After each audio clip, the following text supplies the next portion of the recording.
and welcome to VAJ Home Bakers. கொஞ்ச நாளாவே decoration videos தானே பார்த்துட்டு வரோம். அதனால இன்னைக்கு ஒரு ரெசிபி செய்யலாம்னு நினைச்சேன். எல்லாரோட ஃபேவரட் ரெட் வெல்வெட் கேக்கோட ரெசிபி. ஸோ வீடியோவை மறக்காம லைக் பண்ணுங்க, கமெண்ட் பண்ணுங்க.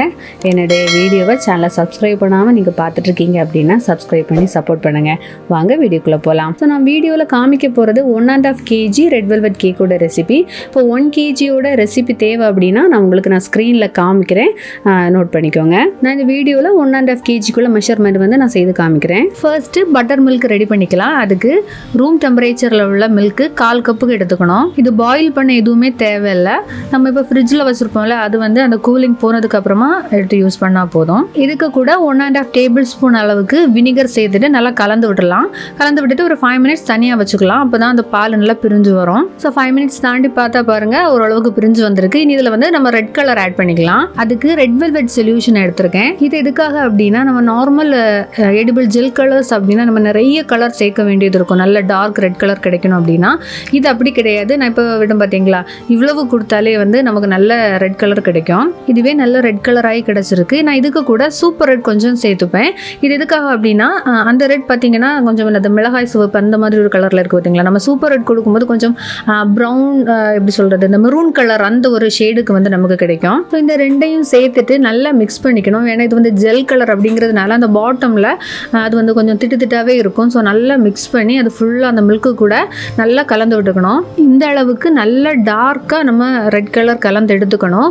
ஏன்னா நம்ம ட்ரை இன்க்ரீடியன்ஸ் எல்லாம் மிக்ஸ் பண்ணி அந்த பேட்டர் கூட ஆட் பண்ணும்போது என்ன ஆயிரும்னா, இந்த கலர் கொஞ்சம் கம்மியாக தான் நமக்கு கிடைக்கும். ஸோ நம்ம மிக்ஸ் பண்ணும்போது தான் ஓகே ரெட் கலர் ஆயிடுச்சே போதும் அப்படின்னு நினச்சிட்டோம் அப்படின்னா, கேக் பேட்டர் நம்ம மிக்ஸ் பண்ணி முடிக்கும்போது பார்த்தோன்னா நல்ல கலர் இருக்காது. அதுவும் பேக் ஆகி கிடைக்கும் போது அதை விடவும் கலர் வந்து கொஞ்சம் கம்மியானது மாதிரியே தான் இருக்கும். ஸோ நான் வந்து எக்கு பீட் பண்ணி எடுத்திருக்கேன்.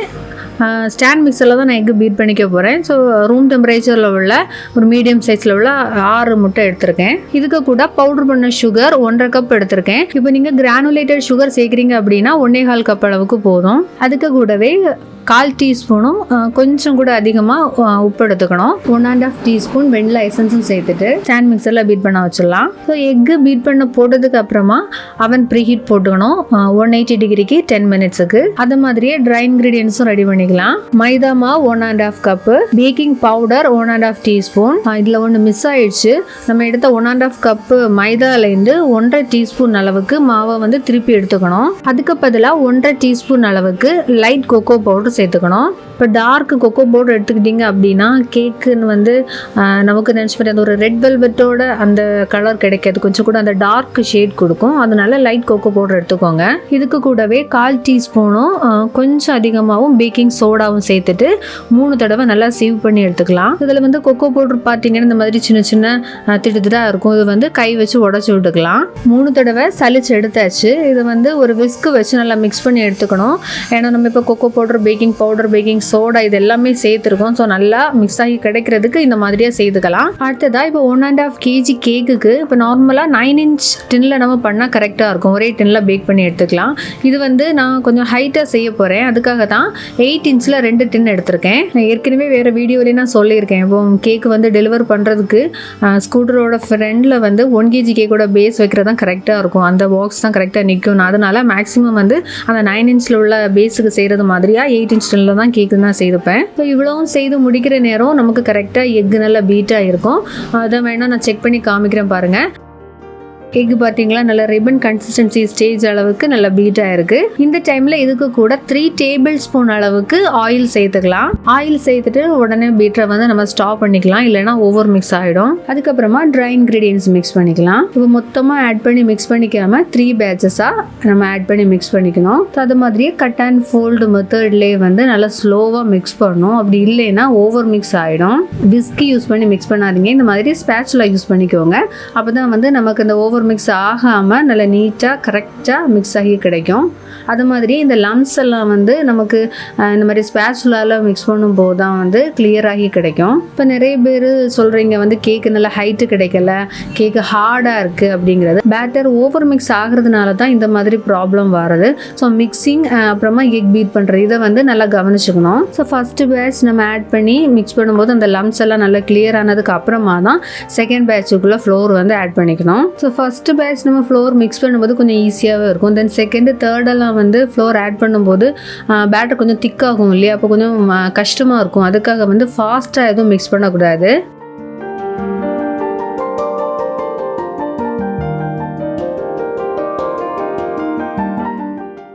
லம்ஸ் எதுவும் இல்லாமல் நல்லா கிளியராக மிக்ஸ் பண்ணதுக்கு அப்புறமா நம்ம ஃபஸ்ட்டே ரெடி பண்ணி வச்சுருந்தோம் இந்த ரெட் கலர் மிக்ஸ் பண்ணால் பட்டர் மில்க் இருக்கு இல்லையா, அதை வந்து இதில் 3 பேட்சஸாக ஆட் பண்ணி மிக்ஸ் பண்ணிக்கலாம்.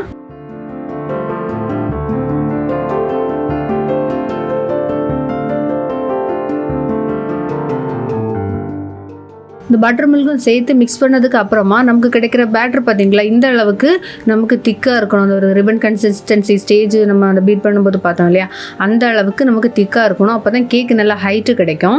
இதை வந்து நம்ம பட்டர் பேப்பர் கட் பண்ணி வச்சுருந்தோம் அந்த டின்னில் வந்து ட்ரான்ஸ்ஃபர் பண்ணிக்கலாம். ஸோ இதில் பார்த்தீங்கன்னா கேக்குக்கு மேலே டெக்கரேட் பண்ணுறதுக்கு ஒரு லேயர் கேக் எனக்கு எக்ஸ்ட்ராவாக வேணும். நான் அதனால் என்ன பண்ணேன்னா ஒரு டின்னில் கொஞ்சம் அதிகமான பேட்டரும் இன்னொரு டின்னில் கொஞ்சம் கம்மியான அளவுக்கு பேட்டரும் நான் எடுத்துக்கிட்டேன். ஸோ 2 டின்னையுமே நல்லா டேப் பண்ணி விட்டுக்கலாம். அந்த பபிள்ஸ் எல்லாமே நல்லா ரிமூவ் ஆகி கிடைக்கணும். ஸோ அவனில் பேக்கிங் டெம்பரேச்சர் பார்த்தீங்கன்னா 160 டிகிரிக்கு 35 மினிட்ஸுக்கு பேக் பண்ணால் போதும். ஸோ இந்த டோட்டல் பேக்கிங் டைமில் ஹாஃப் டைம் அளவுக்கு நமக்கு பாட்டம் காயில் மட்டும் ஆனில் வச்சுருந்தா போதும். அதாவது அந்த பேக் மோடில் வச்சுக்கோங்க. அதுக்கப்புறமா லாஸ்ட்டு 15 மினிட்ஸ் அந்த மாதிரி டைமுக்கு வந்து toast mode top coil bottom and top coil ஆனில் இருக்கிறது மாதிரி செட் பண்ணிக்கோங்க. அப்போ தான் வந்து நமக்கு அந்த சர்ஃபேஸ் வந்து நல்லா ட்ரை ஆகி கிடைக்கும். இப்போ ரெட் வெல்வெட் கேக்கை பொறுத்த வரைக்கும் நமக்கு வந்து அந்த க்ரம்ஸ் எல்லாம் தேவை இருக்குது. அதனால அந்த சர்ஃபேஸ் நமக்கு ட்ரை ஆகி கிடச்சா தான் க்ரம்ஸ் வந்து ரெடி பண்ணி எடுக்க முடியும். அப்படி இல்லைன்னா அந்த சர்ஃபேஸ் வந்து ஒட்டிக்கிட்டு இருந்துச்சு அப்படின்னா நம்ம எக்ஸ்ட்ராவாக ஒரு எக்குக்கு ஒரு 1/4 கிலோ அளவுக்கு தனியாக பேக் பண்ணி தான் க்ரம்ஸ் ரெடி பண்ணணும். ஸோ இது பார்த்தீங்களா சர்ஃபேஸ் வந்து நல்லா ட்ரை ஆகி கிடச்சிருக்கு. அதே மாதிரியே ஒரு டின்னில் கேக்கு நல்லா ஹைட்டாகவும் இன்னொன்று ஹைட்டு கம்மியாகவும் கிடச்சிருக்கு. இதை வந்து டின்லேருந்து டிமோல்டு பண்ணி நல்லா கூலாக வச்சிடலாம். கேக்கில் டாப்பு சைடில் இருக்கக்கூடிய அந்த போர்ஷன்ஸ் எல்லாத்தையுமே நம்ம ரிமூவ் பண்ணிவிட்டு நான் ஏற்கனவே சொன்னது மாதிரி ஒரு கேக்கை வந்து 3 பீஸாகவும் இன்னொரு கேக்கை 2 பீஸாகவும் ஸ்லைஸ் பண்ணி எடுத்துடுறேன். இனி இந்த கேக்கை ஃப்ராஸ்டிங் பண்ண ஸ்டார்ட் பண்ணிடலாம். நான் வந்து இந்த 4 லேயர் கேக்கையுமே சேர்த்தே தான் ஃபில்லிங்ஸ் எல்லாமே கொடுத்துக்க போகிறேன். ஸோ ஃபர்ஸ்ட்டு வந்து சுகர் சிரப்பு வச்சு நல்லா சோக் பண்ணி எடுத்துக்கலாம். நான் சுகர் சிரப்பு கூட டேஸ்ட்டுக்காக ஸ்ட்ராபெரி க்ரஷ் கொஞ்சம் மிக்ஸ் பண்ணி எடுத்துக்கிட்டேன். ஸோ சுகர் சிரப்பில் வந்து கொஞ்சம் நிறைய பேருக்கு டவுட் இருக்குது 1 kg கேக்குக்கு வந்து எந்த அளவுக்கு எடுத்துக்கணும். ஏன்னா சுகர் சிரப்பு வந்து ஓவர் ஆயிடுச்சு அப்படின்னா கேக்கு நமக்கு பீஸாக கிடைக்காது, பிஞ்சு வந்துடும். ஸோ 1 kg கேக்குக்கு கரெக்டான சுகர் சிரப்போட மெஷர்மெண்ட் பார்த்தீங்கன்னா 1/4 கப்பை விடவும் கொஞ்சம் அதிகமாக இருக்கணும். அதாவது 1/2 கப்பை விடவும் கொஞ்சம் கம்மியாக, இந்த ஒரு அளவுக்கு தான் நான் எப்போவுமே நான் எடுத்துப்பேன். அதே மாதிரி சுகர் சிரப் அப்ளை பண்ணுறதுக்கு இந்த மாதிரி ப்ரஷ் யூஸ் பண்ணிக்கோங்க. பாட்டிலில் எதுவும் அப்ளை பண்ணாதீங்க. மெயினாக வந்து பிகினர்ஸ் வந்து இந்த மாதிரி பாட்டில் எதுவும் ட்ரை பண்ணாதீங்க. ஏன்னா உங்களுக்கு வந்து அது ஓவர் சோக் ஆயிரும். எல்லா லேயர்ஸ்லையுமே சுகர் சிரப் அப்ளை பண்ணதுக்கப்புறமா க்ரீம் வந்து கேக்கு மேலே அப்ளை பண்ணிக்கலாம். ஸோ இது வந்து 3 லேயர்ஸில் வந்து க்ரீம் அப்ளை பண்ணால் போதும். டாப்பில் வைக்கிற லேயரில் க்ரீம் அப்ளை பண்ண தேவையில்லை. ஸோ இந்த க்ரீம் பார்த்தீங்கன்னா ஒரு 1/2 இன்ச்சு திக்னஸுக்கு வந்து அப்ளை பண்ணிக்கணும். ரொம்ப அதிகமாகவும் க்ரீம் வந்து கேக்கு மேலே அப்ளை பண்ணக்கூடாது. பேலட் நைஃபை வச்சுட்டு அந்த 3 லேயர்லையுமே நம்ம அப்ளை பண்ண க்ரீமை எல்லா இடத்துலையுமே படுறது மாதிரியாக ஸ்ப்ரெட் பண்ணி எடுத்துக்கலாம். இந்த ரெட் வெல்வெட் கேக்குக்கு ஃபில்லிங்ஸ் வந்து நான் ஸ்ட்ராபெரி க்ரஷ் தான் கொடுத்துருக்கேன். ஸோ அந்த ஒரு லேயருக்கு வந்து 2 டேபிள் ஸ்பூன் அளவுக்கு நம்ம க்ரஷ் ஃபில் பண்ணால் கரெக்டாக இருக்கும். ஓவராக இந்த ஃபில்லிங்ஸ் கொடுத்தாலும் கேக் சாப்பிடும்போது ரொம்ப ஸ்வீட்டியாக இருக்கும். அதனால் இந்த அளவு 2 டேபிள் ஸ்பூன் அளவுக்கு போதுமானதாக இருக்கும். ஸோ இந்த ஸ்ட்ராபெரி க்ரஷ்ஷை அந்த கேக்கு மேலே எல்லா இடத்துலையும் படுறது மாதிரியாக ஸ்ப்ரெட் பண்ணி எடுத்துக்கலாம். 9 இன்ச்சுக்கு சர்க்கிள் போர்டு எடுத்திருக்கேன். அதில் வந்து எல்லா லேயர் கேக்கையுமே ஸ்டாக் பண்ணி எடுத்துக்கலாம். அதுக்கப்புறமா க்ரம் கோட் கொடுத்துக்கலாம். ஸோ க்ரம் கோட் கொடுக்குறது வந்து அந்த சைடில் எல்லாம் சின்ன சின்ன கேப் இருக்கிறதெல்லாம் நல்லா ஃபில் ஆகிற அளவுக்கு க்ரீம் கொடுத்து நம்ம க்ரம் கோட் பண்ணி எடுத்துக்கணும். கேக்குக்கு நல்ல பர்ஃபெக்டான ஐசிங் கிடைக்கணும்னா ஃபர்ஸ்ட் வந்து நம்ம அந்த க்ரம் கோட்டை நல்லா கிளியராக பண்ணணும். அந்த சைட்லலாம் எந்த கேப்பும் இல்லாமல். ஏன்னா ஒவ்வொரு லேயரும் நம்ம ஸ்டாக் பண்ணும்போது அந்த கரெக்டான லெவலுக்கு வைக்கணும்னு இல்லை. ஸோ அந்த சின்ன கேப் எல்லாம் இருக்கும்போது அந்த இடத்துல க்ரீம் கொடுத்து ஃபில் பண்ணி நம்ம வந்து பர்ஃபெக்டாக க்ரம் கோட் கொடுத்தோம் அப்படின்னா ஐசிங் பண்ணுறதுக்கும் நல்ல ஈஸியாகவே இருக்கும். ஸோ க்ரம் கோட் முடிச்சதுக்கு அப்புறமா போர்டை ஒரு டிஷ்யூ பேப்பர் வச்சு நீட்டாக க்ளீன் பண்ணி எடுத்துடலாம். ஏன்னா நெக்ஸ்ட் நம்ம ஐசிங் பண்ணும்போது அந்த போர்டில் உள்ள க்ரம்ஸ் எல்லாம் மறுபடியும் க்ரீமில் பட்டு அந்த ஒரு பர்ஃபெக்டான ஐசிங் கிடைக்காது. அது மாதிரியே நம்ம க்ரம் கோட் முடிச்சு 1/2 hour ஃப்ரிட்ஜில் செட் பண்ணதுக்கு அப்புறமா தான் ஐசிங் பண்ணணும். ஸோ ஃப்ரிட்ஜில் நம்ம வச்சு எடுக்கும்போது என்ன ஆயிரும்னா இந்த க்ரம்ஸு க்ரீம் எல்லாமே அந்த போர்டில் நல்லா ட்ரை ஆயிரும், நமக்கு க்ளீன் பண்ணுறதுக்கே கஷ்டமாயிரும். ஸோ எப்போவுமே க்ரம் கோட் முடிச்சு போர்டை நல்லா க்ளீன் பண்ணதுக்கு அப்புறமா தான் ஃப்ரிட்ஜில் செட் பண்ண வைக்கணும். 1/2 hour தாண்டினதும் ஐசிங் பண்ண ஸ்டார்ட் பண்ணிடலாம். ஸோ க்ரீமை வந்து இந்த மாதிரி பைப்பிங் பேக்கில் எடுத்துகிட்டு டர்ன் டேபிளில் ரொட்டேட் பண்ணி விட்டோம்னா நமக்கு ஈஸியாக கேக் ஃபுல்லாகவே ஒரே திக்னஸுக்கு க்ரீமை வந்து அப்ளை பண்ண முடியும். அதுக்கப்புறமா பேலட் நைஃபை வச்சுட்டு இந்த க்ரீம் ஃபுல்லாகவே ஈவனாக எல்லா இடத்துலையுமா ஸ்ப்ரெட் பண்ணி எடுத்துக்கலாம். ஸோ நான் இந்த வீடியோவில் சொல்கிற இந்த ஐசிங் மெத்தட் வந்து நான் ஃபாலோ பண்ணுற மெத்தட், சரிங்களா? ஏன்னா ஒவ்வொருத்தங்களும் ஒவ்வொரு விதமாக ஐசிங் பண்ணுவாங்க.